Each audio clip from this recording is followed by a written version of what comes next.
Have you ever seen this tool before?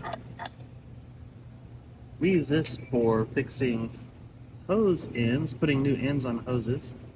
It's made by Dram, and we use it a lot here in the greenhouse. Let me show you.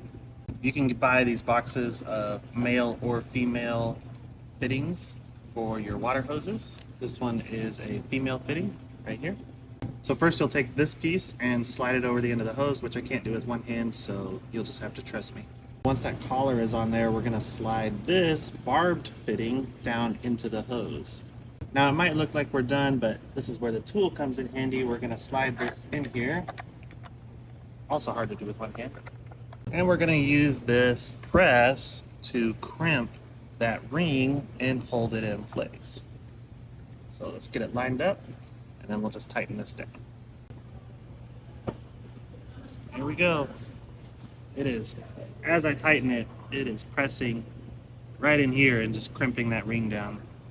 Now let's take it out and take a look.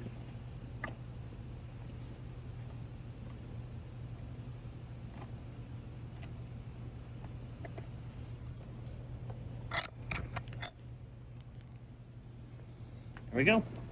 And it gives you essentially a factory new end on your water hoses, and they last a lot longer and are easier to use than, say, this style here.